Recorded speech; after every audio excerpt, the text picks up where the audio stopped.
नमस्कार. आपण एप्रिल महिन्याचं कुंभ राशीचं भविष्य बघूया. आता कुंभ राशीमध्ये आता लग्नीच बुध आहे, म्हणजे एक तर कुंभ राशी आधी हुशार, आधी तत्त्वज्ञ, तर त्याच्यात बुध तुम्हाला ॲडिशन, म्हणजे तुमचं स्वतःचं बुद्धीच्या चातुर्य तुम्ही वापरणार, कम्युनिकेशन तुमचं तुम्ही स्वतः वापरणार, स्वतःची प्रगती कशी करून घ्यायची हे तुम्ही स्वतःच्याच प्रयत्नांनी प्रगती स्वतः करणार. कारण प्रगती कशी करायची हे तुम्हाला सांगावंच लागणार नाही आहे, इतकी तुमची चांगली प्रगती होईल. आणि प्रयत्न आणि सातत्य हे तुमच्याकडे आहेच आहे, त्यामुळे ह्या काळामध्ये तुमची उत्तम प्रगती दिसणार आहे.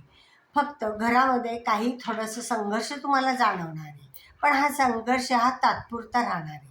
नंतर ते संघर्षाचं काही कारण राहणार नाही, कारण तुमचं मॅनेजमेंट, तुमचं कम्युनिकेशन हे अतिशय कुटुंबाला व्यवस्थापन तुम्ही चांगलं करणार आहे कुटुंबाचं. त्यामुळे कुटुंबातले जे वादविवाद आहेत किंवा ते गैरसमज आहेत ते सहजरित्या तुम्ही दूर करणार आहात. यातून तुमची प्रगती ही व्यवस्थित होणार आहे. काय आहे माहिती आहे का, इथे घरातली लोक आहे ना, थोडंसं गैरसमज करून घेण्याची शक्यता आहे, पण ते तुमच्यामुळे किंवा तुमच्या कम्युनिकेशनमुळे ते दूर होतील आणि घरातलं वातावरण अतिशय चांगलं राहील.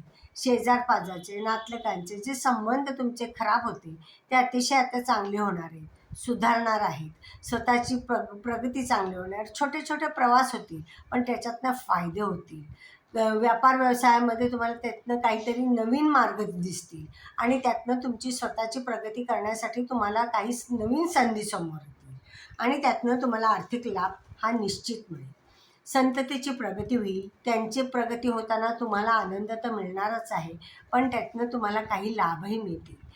तुमच्या संततीलाही काहीतरी चांगल्या गोष्टी मिळतील की जेणेकरून त्यांना पुढे प्रगती करण्यासाठी संधी मिळेल.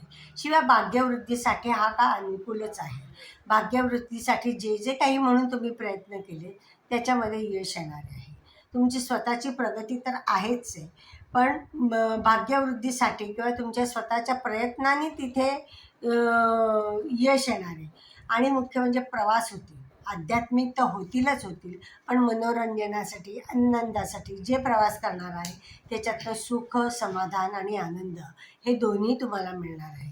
आर्थिकदृष्ट्या चांगले असल्यामुळे प्रवास तुम्ही खूप छान कराल. पैसे खर्च होतील, पण त्याच्यातनं तुम्हाला आनंद तुम्हाला हा मिळणार आहे. त्यामुळे हा महिना तुम्हाला अतिशय चांगला जाईल. स्वतःची प्रगती मात्र उत्तम होणार आहे.